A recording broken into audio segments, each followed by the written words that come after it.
ペンタックス実はデジタル一眼創世期っていうのかな、一番最初にイスト D が出た時にずっと使ってて、で実はこのマクロレンズもコンパクトでちっちゃかったんですごく気に入ってたし、ペンタックスって色のノリがちょっとこうぬめっとしてるっていう感じなのかな。嫌味なぬめじゃなくて、すごくこう深い色合いが出てくるカメラだったのが、それがこのカメラでもそのまま継承されてるので、すごく懐かしいなっていう感じと、ペンタックスってこの色だよねっていうのを写真撮りながらすごく感じてました。でやっぱりフィルム時代にも実は K マウントのレンズをずっと使ってて、実は一番最初に買ったマクロレンズがペンタックスだったので、だからそういう意味ではこうちっちゃくて軽いペンタックスっていうのがそのままこう引き継がれてきてるんだなっていうのをカメラ使って実際に撮影しながらすごく実感した部分です。一眼レフを使うこと自体がものすごく久しぶりで4年ぶりかな。でミラーレスを、普段は使っているんだけど、そのミラーレスになんでしてるかっていうと、効率的に写真が撮れるから。ただやっぱりこの一眼レフを使ってみて、思ったのは、このファインダーを除いて、光学ファインダーを除いて撮影をシャッターボタンを押して後ろの背面液晶で撮れた絵を確認するっていう、その一連のプロセスっていうのは逆にミラーレスにないところだから、改めて使ってみると、やっぱりこの撮るプロセスっていうのはものすごい楽しみの一つなんだなっていうふうに思ったし、それがやっぱり、このカメラはファインダーもすごくよくできてるし、そういう部分では撮っててすごく楽しかった。だから特にこう太陽を直接入れて撮影したりとかすると、ミラーレスだったら眩しくないんだけど、一眼レフは眩しいと。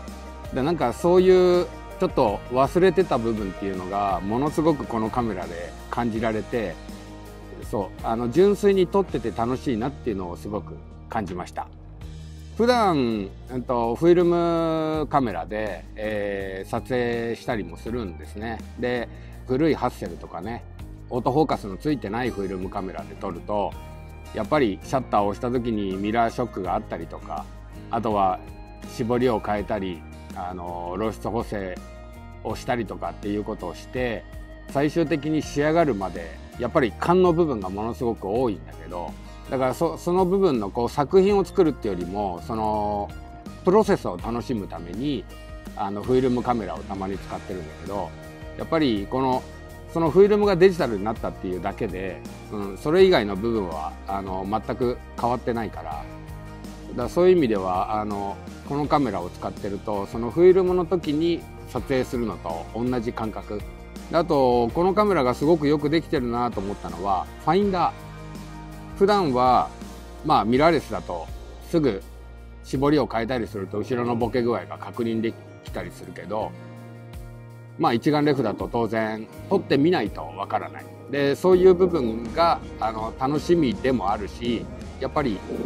オートフォーカスが入るようになってからファインダーって実際に映る実像とファインダーの中で見るボケ具合に差が出てくることがすごく多いよね。だけどそれがこのカメラはファインダーで覗いてる時のボケ具合と撮った時の実際のボケ具合がほとんど差がないから、ものすごくよくできてるカメラだなってまず撮り始めた時に思ったのがその部分。あとは被写体柄マクロレンズを使うことがどうしても多くなるんだけど、マクロレンズってこうアップで撮ろうとするとすごくピントがシビアになるから、ピント合わせが結構難しいんだけど、そのピント合わせもね山がすごくよく見えるから、こう体前後に動かして微調整した時にでもこの部分にちゃんと合ってるなっていうのが確認できるんで、ものすごくいいカメラに仕上がってるなっていうのは感じました。